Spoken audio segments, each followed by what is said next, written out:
संदर्भात एकूणच काय माहिती आहे? या ठिकाणी नाशिक महानगरपालिकेमार्फत नंदिनी नदीच्या पूररेषेमध्ये जे हे मोठं अतिक्रमण आहे ते काढण्याची आज कारवाई सुरू आहे। संपूर्ण परिसरामध्ये आणि नाशिक शहरामध्येच अतिक्रमण काढण्याची मोहीम सुरू आहे। त्याचाच एक भाग म्हणून या ठिकाणी नोटीस देण्यात आलेली होती आणि आज ते पाडायचं कामकाज सुरुवात करण्यात आली आहे। अतिक्रमण कुणाचं आहे, कोणाच्या नावावर ही बिल्डिंग आहे आणि काय नोटीसमध्ये म्हटलेलं आहे?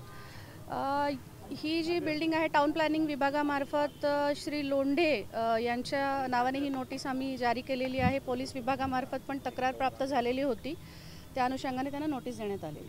पण मॅडम कधी बांधलेली होती ही बिल्डिंग, काय नेमकं? आता हे साधारण याचं बांधकाम अजून सुरू आहे काही टप्प्यामध्ये आणि ही नव्यानेच बिल्डिंग एक साधारण 6 महिन्यापूर्वीची बांधलेली दिसते आहे।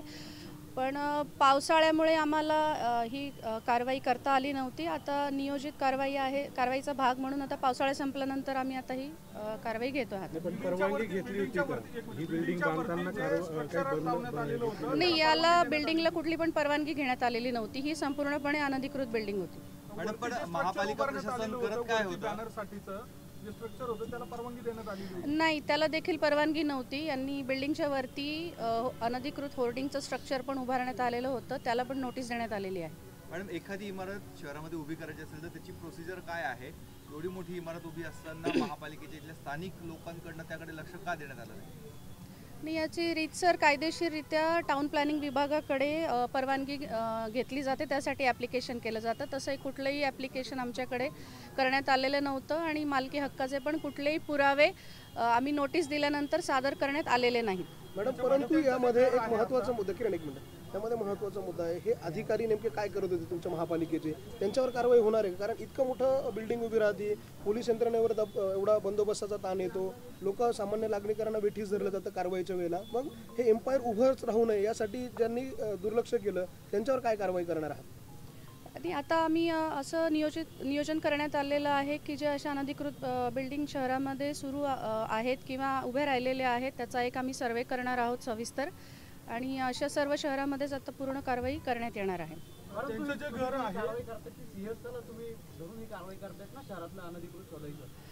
नाही, दोन्ही विषय आहेत। नियमित कार्यक्रम म्हणून पण ही कारवाई सुरू आहे आणि सिंहस्थ कुंभमेळ्याच्या अनुषंगाने सुद्धा रस्ते रुंदीकरण या अनुषंगाने सुद्धा ही कारवाई सुरू आहे। दोषी अधिकाऱ्यांचं काय? एक मिनिट किरण, दोषी अधिकाऱ्यांचं काय? कारण ह्या बिल्डिंगला सुविधा दिली आहे, तुम्ही पाणी देताय, तुम्ही रस्ते देताय, तुम्ही लाईट देताय, ह्या सगळ्या सुविधा तुमची महापालिकाच देते ना, मग त्या अधिकाऱ्यांना काय कारवाई करणार आहात? या ठिकाणी अघोषित झोपडपट्टी आहे आणि स्लम विकसित झालेली आहे आणि टप्प्याटप्प्याने याचं कारवाईचं नियोजन आमचं सुरू आहे।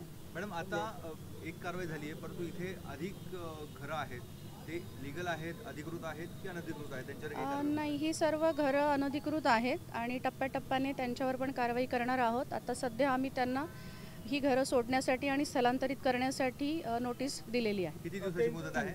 एक मिनिट, किती दिवसाची मुदत आहे? साधारण 15 दिवसांची मुदत आम्ही देत असतो, पण 1 महिना लागू शकतो त्यांना। अजून एका इमारतीमध्ये भुयार आढळून आलेलं होतं, त्या इमारतीचं नेमकं काय वास्तव आहे? ती अधिकृत आहे का? ती नेमकं त्याला नोटीस दिली का आपण? पोलीस विभागामार्फत आम्हाला अशी माहिती मिळालेली आहे की आता जी कारवाई सुरू आहे त्याच्याच जवळ एक इमारत आहे दुसरी, तिथे भुयार आढळून आलेलं आहे आणि टाउन प्लॅनिंग विभागामार्फत पण त्याला नोटीस देण्याची कारवाई सुरू आहे। Okay ma'am, thank you. Kale sir, sir sir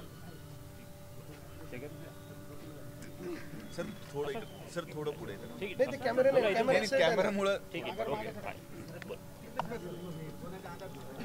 यार इकडे या ना जरा, इकडे।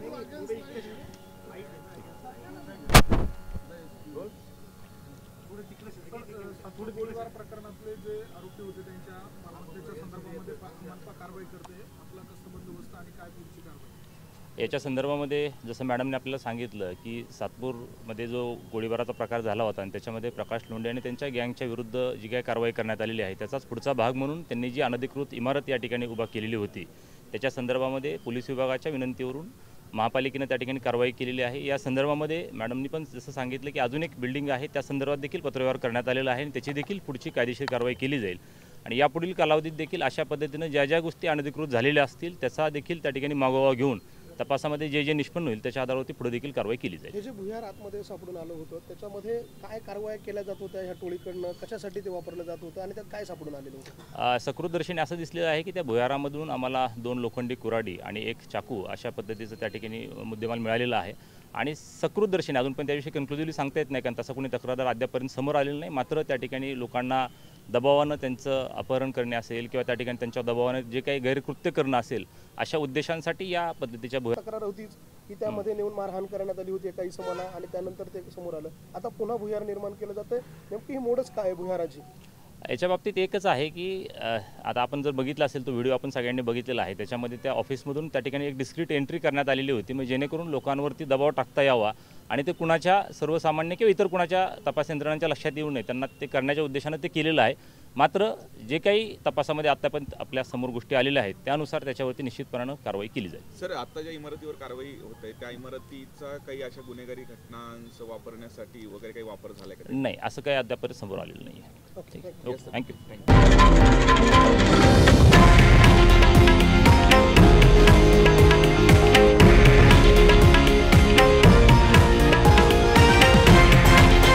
हे आहे देशातील नंबर 1 न्यूज नेटवर्क आणि आपण पाहत आहात TV9 मराठी, एकमेव.